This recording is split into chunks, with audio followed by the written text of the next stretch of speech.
حالة فقدان الشغف، ايه اسبابها وايه الحلول؟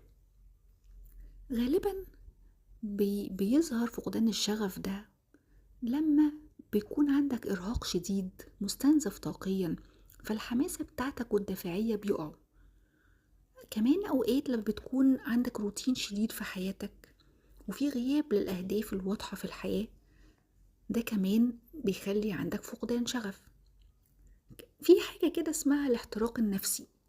الاحتراق النفسي ده اللي هو تراكم الضغوطات الشديدة من العمل باستمرار على نفسك، يعني ما بتاخدش فترات راحة كفاية، بتشتغل فترات طويلة قوي، ده كمان بيأثر عليك.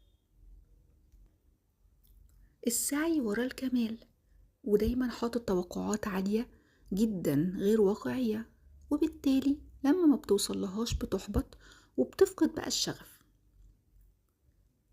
كمان أوقات تغيير الأولويات بتخلي شغفنا يقع، لأننا بنضغط نفسنا جدا جدا وبنخلي أولويات الشغل ودايرة الحياة أهم من أولوياتي أنا الشخصية.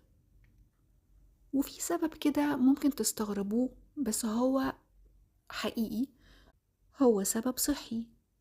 أوقات يا جماعة قلة النوم بتأثر فعلا على الشغف، بتكون تعبان ومش فايق ومش مركز، فحياتك كلها بتتلخبط. بس على فكرة الموضوع سهل، يعني ممكن بشوية خطوات صغيرة نرجع تاني الشغف في حياتنا ونرجع حياتنا كويسة. أول حاجة مهم إن أنا آخد بريك وأعيد شحن طاقتي، ناخد أجازة من الشغل، نسافر يومين في الويك إند، نقعد قعدة حلوة مع أصحابنا. 2، مهم جدا نكسر الروتين اليومي بتاعنا عشان الدنيا تتغير، ندخل شوية تغييرات ولو حتى صغيرة على يومنا. نجرب هواية جديدة مثلا، غير الديكور بتاع مكتبك أو بيتك، امشي في طريق جديد يا سيدي وانت رايح الشغل الصبح، وهكذا. 3، قسم أهدافك الكبيرة لأهداف صغيرة. ده بيعمل ايه؟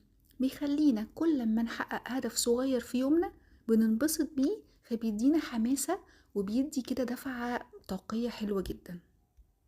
اهتم كويس بصحتك الجسدية، نام كويس، كل أكل صحي، مارس رياضة، امشي، اتحرك، ده كله بيفرق كتير جدا جدا جدا في طاقتك الكويسة وحياتك الحلوة، وبيكون عندك شغف كده في الحياة.